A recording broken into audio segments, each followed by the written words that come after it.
Good evening, I'm Lauren Culber. Thanks for watching KX News. In tonight's top story, surveying the damage. It's been less than a week since an EF1 tornado devastated sections of Mott. And this afternoon, Governor Doug Burgum went to survey the damage. KX News meteorologist Robert Sir was the only local reporter in Mott with the governor and has this story.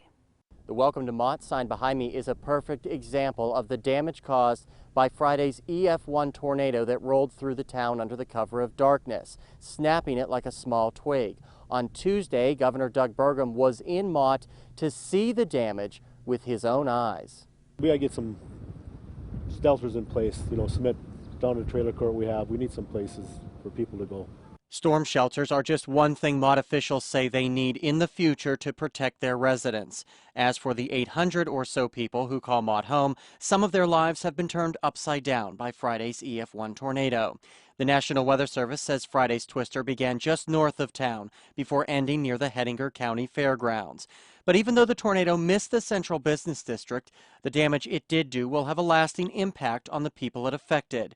Tuesday, with dark clouds threatening in the distance, Governor Doug Burgum and emergency officials from Mott and Hettinger County all boarded a small bus and took a tour of the ravaged areas, and they got quite a show, from grain silos toppled and twisted like pop cans to one woman who showed the governor where her garage once stood.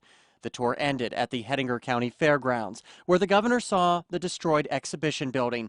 Under the twisted rubble remained many submissions from the 4-H club that will never get the chance to be viewed, instead ruined by Mother Nature's fury. There are some things that we're taking away from this. I mean, one of the things that happened when the sirens were going off based on the wind direction and the noise from the storm, people couldn't hear it here at the county fair. So one of our takeaways is we've got to get that siren capability for the city of Mott extended out to the fairgrounds.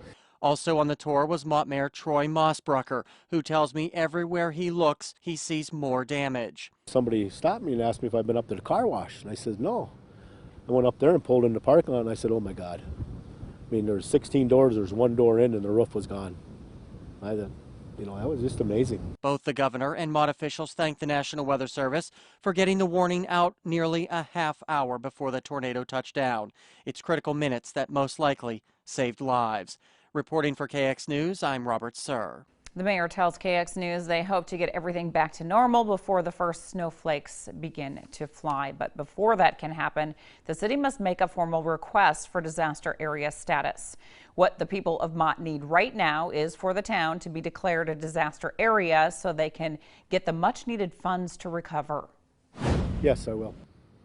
Yes, I will request it to make it easier for us to get funding to help pay for some of the damage that were done and help with the cleanup. The city and the county will assess the dollar value, and if they make a request, then we'll be responsive. And the mayor says he will request that in the coming days.